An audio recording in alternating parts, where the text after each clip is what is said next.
So as we begin to talk about some of the early history of the Arab-Israeli conflict, we want to look first at the geography of Israel.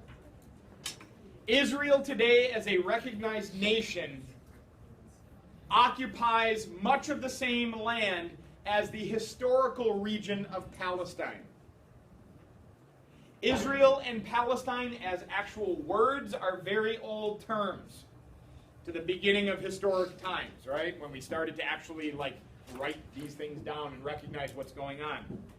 But the geographic borders of Israel and its neighbors are new constructs. These were born in the early 20th century in the aftermath of World War I. I love this quote about Israel. Israel as a nation is about 265 miles from north to south. It's about 47 miles wide. So take a drive out to Ann Arbor and a little beyond, and that's about how far we're talking here. You could fit 12 nations of Israel into the state of Michigan. So Israel is a very small geographic region, and I love this quote. It has too much history and too little geography. I like that. Because we're talking about historical conflicts that will go back, and historical claims that will go back 3,000 years over a very small geographic entity.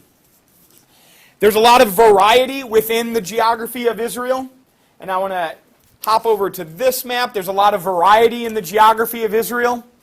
The majority of the present-day state of Israel is the southern wedge of Israel.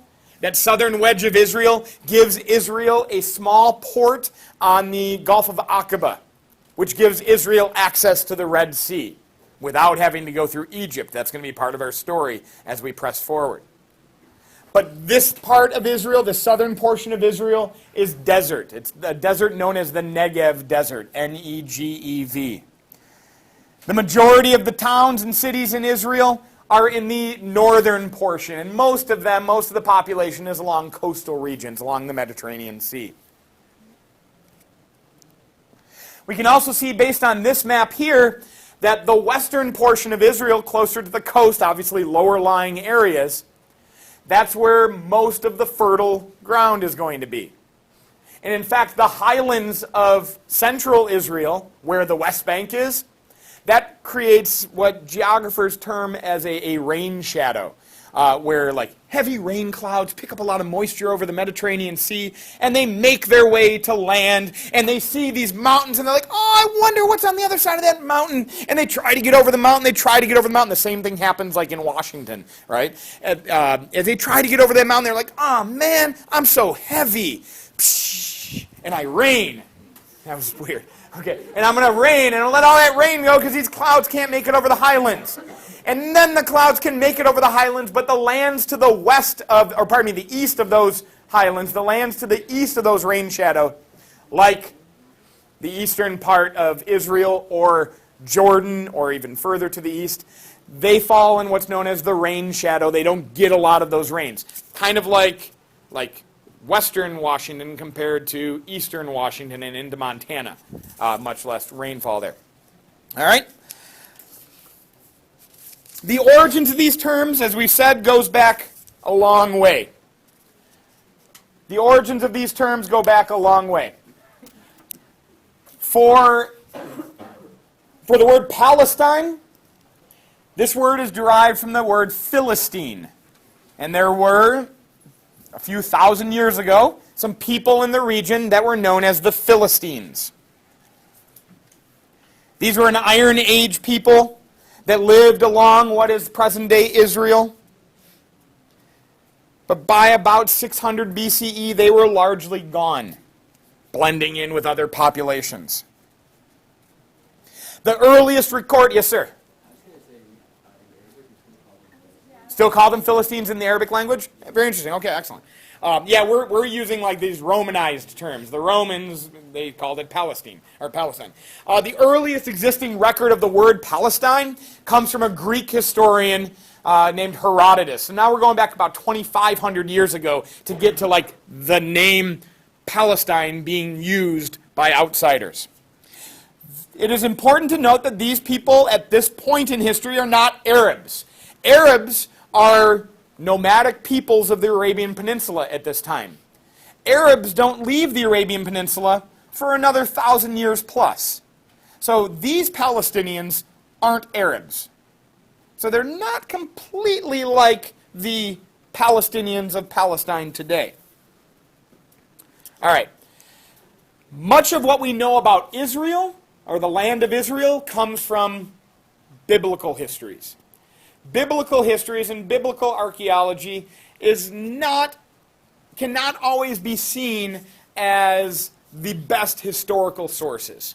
All right, like if you are being a critical historian, you've got to be very careful if you are citing things from the Bible as history, that there is some kind of extra biblical source for it, like something outside the Bible that confirms what this Bible is saying, right?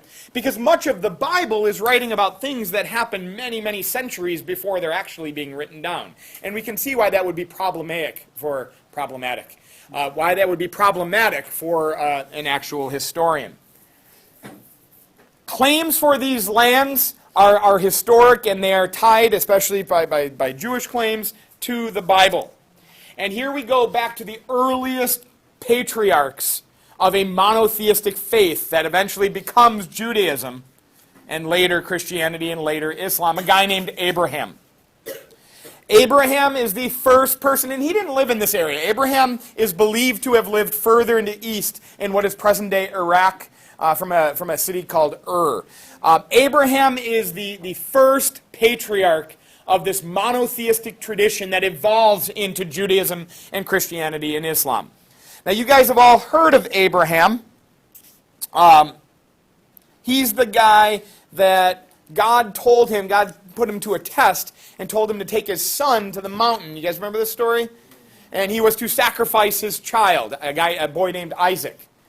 And he so believed in this God that was talking to him, and this is going to help others follow the same story, because if he was willing to do this God must be legit that is speaking to Abraham. He was going to sacrifice his own son. And so he takes his son to the mountain, and he is ready to sacrifice him, and God says, whoa, that was just a test. Don't do it. Thank goodness God's alarm clock went off, and he caught him in time, right, for Isaac. And it was just a test. And don't do it. Go sacrifice that goat instead. And Isaac was like, whew. All right, dodged a bullet on that one. Isaac is going to have a brother. Isaac is going to have a brother. He's going to have a lot of siblings, but Isaac is going to have a brother. Abraham has a son with his wife's slave, a woman named Hagar. Now, guys, you're not to this point in your lives yet, but just a word of relationship advice. Do not have children with your wife's slave. Causes a lot of issues in the household. All right? Abraham's wife was not happy, and Hagar and her son, who was named Ishmael, had to get out of Dodge. They had to leave. All right?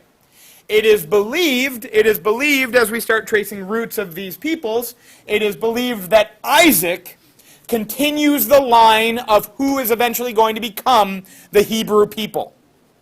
Whereas Ishmael, who with his mom heads down into Arabia, continue the line of who becomes the Arabic people. All right? And eventually Islam in Arabia. Now, Isaac has a son himself. His name is Jacob. Jacob, in his life, will acquire the name Israel because there's a biblical story that discusses Jacob having a throwdown with an angel. And the name Israel is derived from, like, he who struggles with God. So now we've got someone named Israel. This is where the word Israel first pops up into the Bible. Jacob himself has 12 sons. Guys, in the earliest days of biblical history, people lived a long time and had a lot of kids. All right? Who's the oldest guy in the Bible? I mean, like Methuselah, like 969 years old or something like that? Yeah, this guy wasn't messing around. Jacob had 12 sons. Each of Jacob's sons becomes the leader of what are known as the 12 tribes of Israel. And now we're still talking about, like, if we were to actually put this on a chronological timeline, we're still talking about like 2,000 years ago. This stuff is going down. So the 12 tribes of Israel. Jacob fathers the 12 tribes of Israel. One of these sons was named Judah. This is where the term Judaism comes from, or Jew, short for Judah.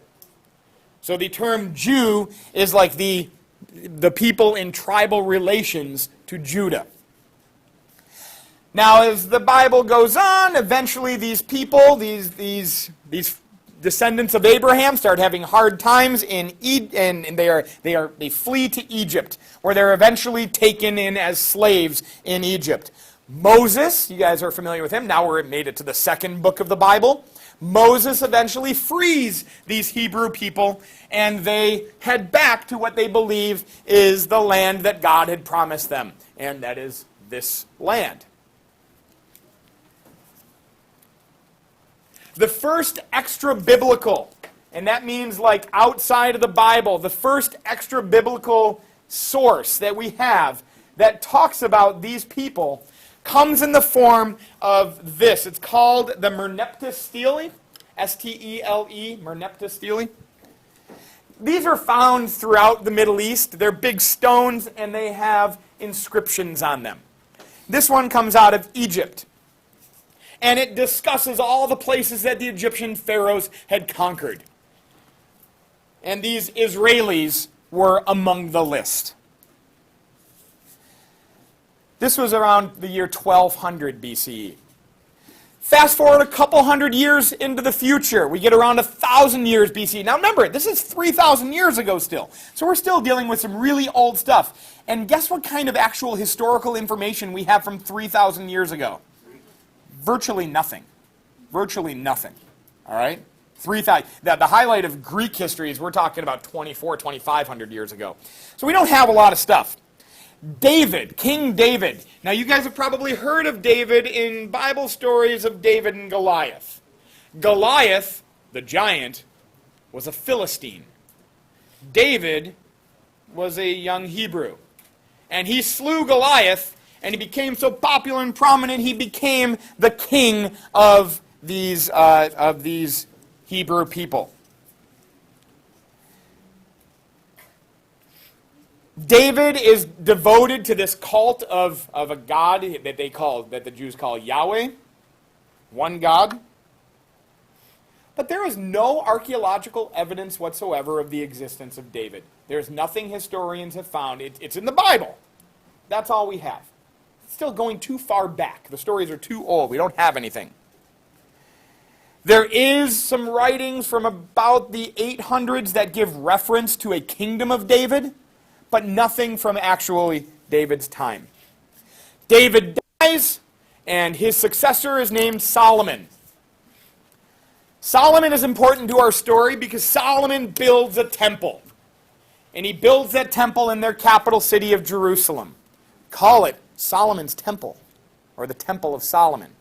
He builds a temple to worship this one God in Jerusalem. It also, according to Indiana Jones, houses the Ark of the Covenant. The Ark, the box that houses the tablets that Moses was given that had the 10 Commandments on them. It's pretty serious business, and the Nazis want it. All right? Anyway, but if you ever find it, don't open it, because it'll melt your face off. All right? Yeah, you guys are familiar with this movie? Indiana Jones is this character we're familiar with these days? No? Oh my goodness gracious. Woo! Anyway, Solomon builds a temple. He builds a temple in Jerusalem. All right? After Solomon dies, his kingdom is divided. After Solomon dies, his kingdom is divided. Kingdom in the south is going to be called the kingdom of Judah. The kingdom in the north is going to be called the kingdom of Israel. Doesn't really matter for our story here, except for in the 700s, a group of people called Assyrians are kicking butt and taking names throughout much of the Middle East. And they will conquer that northern Israeli kingdom. And this is where we have what we know as, or what Jewish history knows as, the 10 lost tribes of Israel, if you've ever heard that phrase before. Because they got conquered and they're now just gone to history. All right? The Assyrians conquered the kingdom of Israel. A couple hundred years later, another empire in the Middle East was growing and expanding. These are the Neo-Babylonians, also known as the Chaldeans. they will conquer not only the Assyrians, but they will also conquer the kingdom of Judah and the capital of Jerusalem. When the Babylonians, the Neo-Babylonians, conquer Jerusalem, they smash Solomon's temple. They tear down Solomon's temple. And they take all of the elite Jews, the political leaders, military leaders, the intellectuals, the priests, they take them into what is known as the Babylonian captivity. About a 50-year period where the elite of the Jewish kingdom were taken to the city of Babylon, which is today like next door to where Baghdad is in Iraq. They take them to the city of Babylon and they're imprisoned there. This is a really important story to Jewish history because it is here during this Babylonian captivity, after their temple, most holy place in the world for them, has been destroyed, that they've gone to Babylon, and where the Jewish priests in Babylon, the rabbis in Babylon during this Babylonian captivity, will assemble essentially what becomes the Jewish Bible. And that becomes the center of their faith. Because what was once the center of their faith? The temple. That was destroyed. And they were removed from it. And with now the creation of the Bible, which is just a Greek word meaning book, and the Jews refer to these first 5 books of their Bible as the Torah, the most important scripts of the Jewish Bible. Now that this is with them, and it's like codified and canonized, it's like put into book form, the Jewish faith can go anywhere, right? And that's going to be important to our story. It doesn't have to be centered necessarily on the temple that once stood. That's the Neo-Babylonian conquest, the Babylonian captivity. But that doesn't last for long because it's the Middle East. And there aren't really good geographic borders keeping outsiders out. And we have one empire conquering another empire conquering another empire. So now we get in the late 500s BCE, we get the conquest of Persia. The Persian Empire grows and expands eventually to these extents. But of course, they're going to take over and conquer the Babylonians. And when the Persian king conquers Babylon, he says to these Jews who were imprisoned in the Babylonian captivity, "Hey, my name is Cyrus.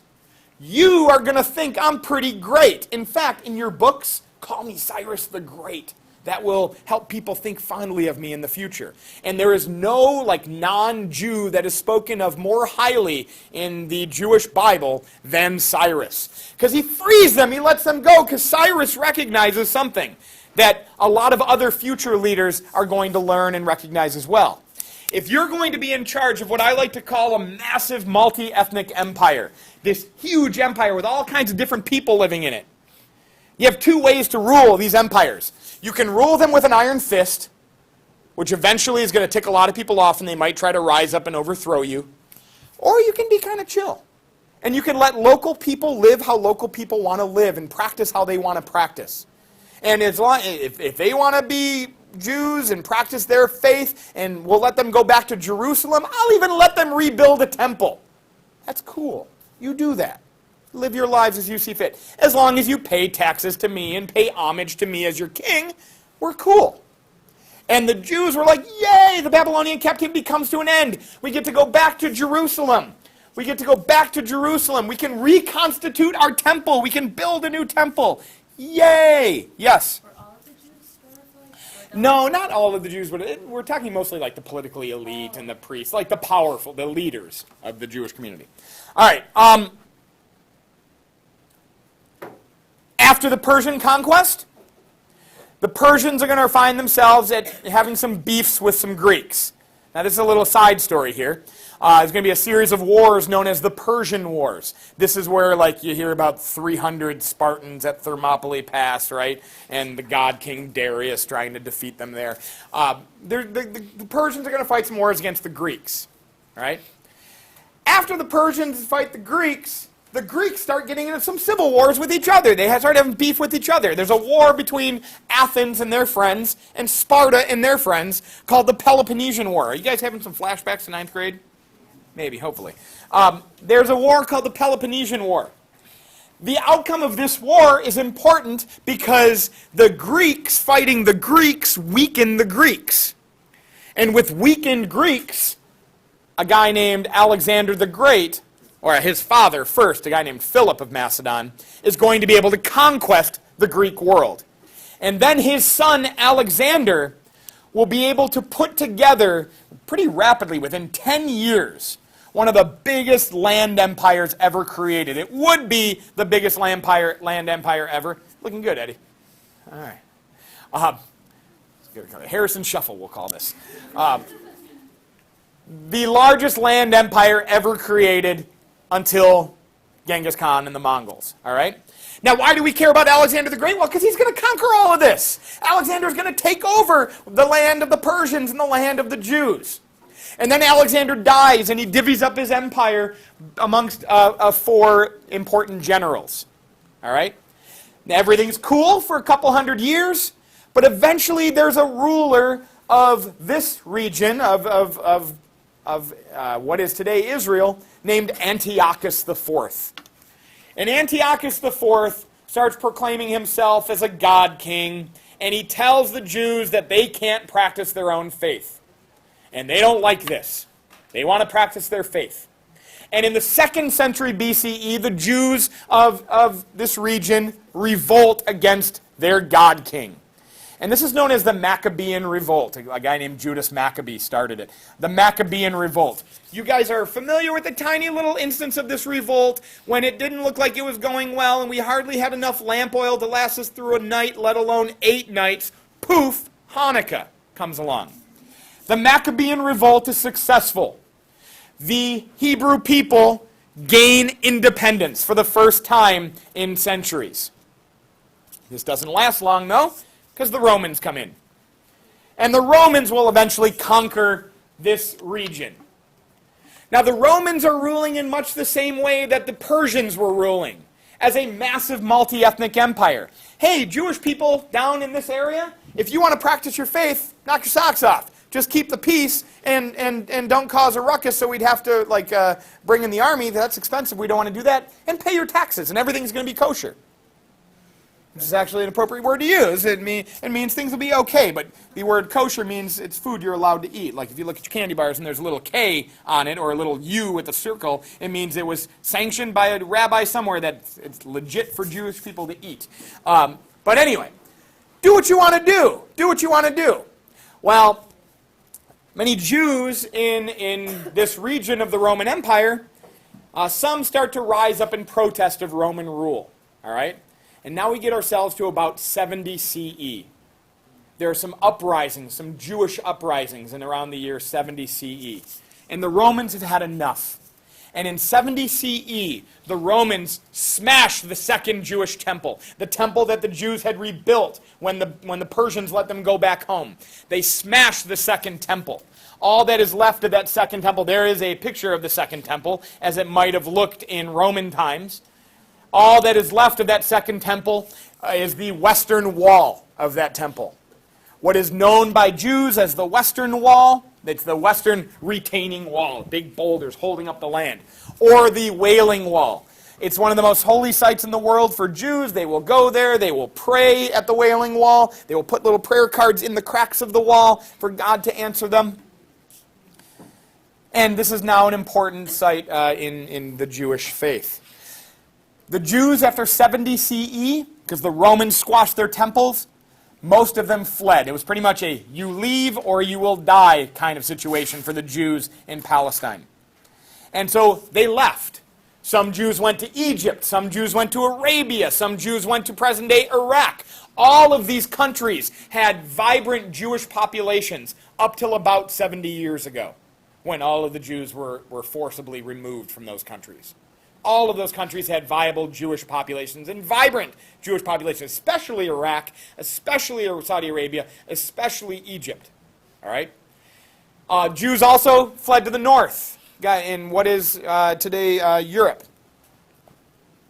So this is known as the Jewish diaspora, diaspora, the spreading out of Jews from their traditional homeland. The Romans took it over. They renamed this place Syria Palestina. They got rid of all Jewish names and terminology. The Sea of Galilee from the Bible becomes Lake Tiberias for the Romans. They scrub out all of the old Jewish remnants because that was a protesting group, and we don't want any piece of that. Good? Good. Now the Jews are gone, and the land is controlled by Rome. And eventually the land of Rome, here's a little bit zoomed out picture of the Western Wall. We'll talk about this building in a couple minutes, and the plaza in front of the Western Wall. The Jews are out. The Jews are out, and the Romans are now in control of that empire.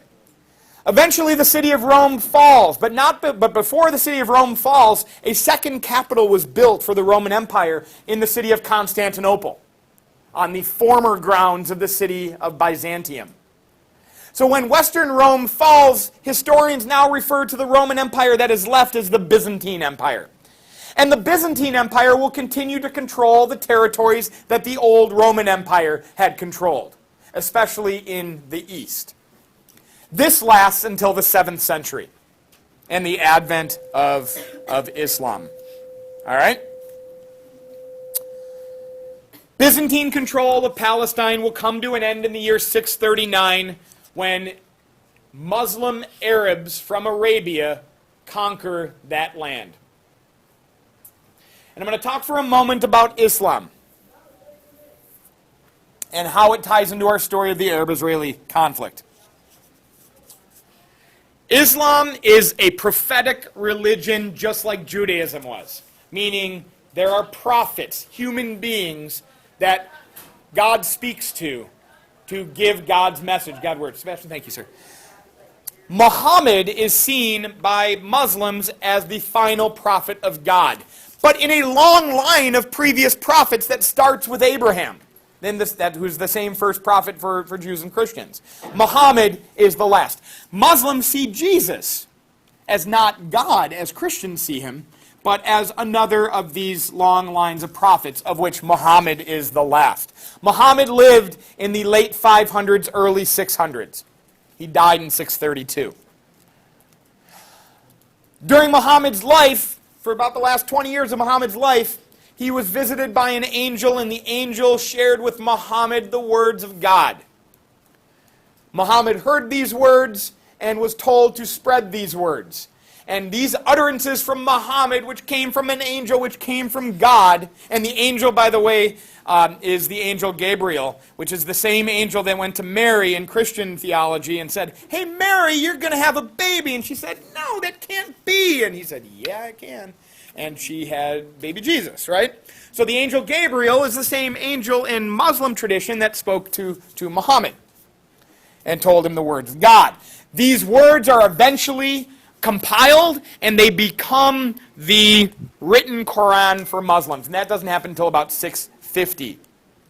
But in 639, the Islamic Arabs conquer Palestine.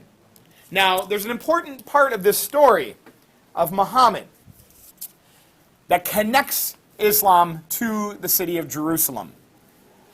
It is said in Muslim beliefs that Muhammad is visited one night by a mystical beast that artists have kind of turned into a winged horse. That Muhammad is visited by a mystical beast known as Al-Barak. All right? Not in any association with our Spanish teacher or our psychology teacher. All right? B-U-R-A-Q. B-U-R-A-Q. Muhammad is going to be visited by this mystical beast that says, "Hop on, Muhammad, we're going for a night journey." And Muhammad is taken, according to Islamic tradition, to the farthest mosque.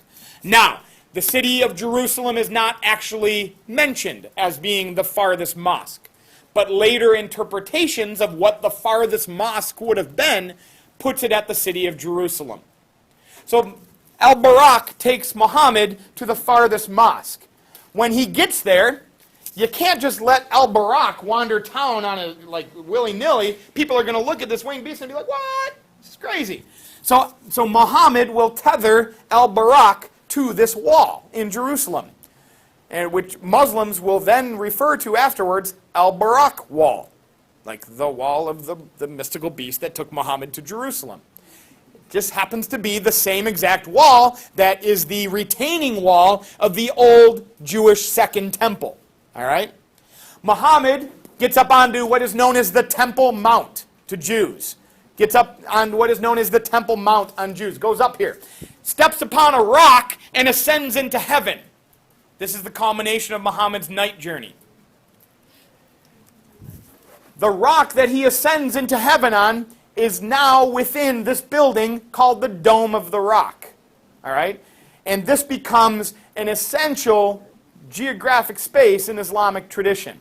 Right next door to the Dome of the Rock, a mosque is constructed called the Al-Aqsa Mosque. And these two buildings are crucially important to Islamic tradition and Islamic history. It puts Jerusalem as like the number 3 city in the hierarchy of Islamic important cities, with Mecca being number 1 and the city of Medina in Arabia being number 2, and then there's Jerusalem. All right? But we can see here that land of extreme importance to Jews is now land of extreme importance to Muslims. Equals problems in the future. All right? When Muhammad dies, he fails to leave a successor, fails to name a successor to his rule, so people choose. His followers choose who's going to be the successor. And this is going to lead to some controversy within Islam. Did we choose the right guy? Did we not choose the right guy? That is where the Sunni-Shia split comes from, but that's outside of our story today. For our purposes, the land of Palestine becomes a part of the Islamic Caliphate. All right? And this is important to note as well. When Islam was born, created by Muhammad, Muhammad at the same time was the founder of a faith and the leader of a religion, combining the state and the religion into one entity. So when Islam spreads, we've got first the Umayyad Caliphate and then the Abbasid Caliphate. These are names that you should remember from 9th grade, right? When Islam spreads, the caliph of these caliphates is at one time the political leader, but also the spiritual connection to the earliest days of Islam, to Muhammad. All right? It shouldn't surprise us that fast-forwarding more than a millennium into the future, we see a country like Iran, the Islamic Republic of Iran, that runs itself based on Islamic law, that we have a combining of Islamic law and political rule. Or a group like ISIS today sees itself as a new caliphate, that they want to reestablish this, essentially, by using as their state, as their political rule, the laws of Islam. It also shouldn't surprise you that other areas that grew up in a Christian tradition veered away from this notion. Because during Jesus' life, Jesus said of the political religious relationship, render unto Caesar what is Caesar's. Render to God what is God's. Basically, from the beginning, separating. There's a political entity, and then there's a spiritual entity. So it shouldn't surprise us that the United States and other now traditions in Western Europe that are kind of steeped in this Christian theology have notions of a separation, at least in modern days, created this notions of a separation of a church and state entity. All right? And why we see it as so problematic, like something like the strict adherence to a religious law for a state. Anyhow, Muslim caliphates, first the Umayyad, then the Abbasid caliphates, will rule this period, this region, for the next 600-700 years. Except for one little blip known as the Crusades in the 11th century, when Christian crusaders went to Jerusalem and they reconquered from Muslims the city of Jerusalem. And they held on to it for a short time, but eventually they lost that as well. That's where we're going to end today. We're going to pick up tomorrow.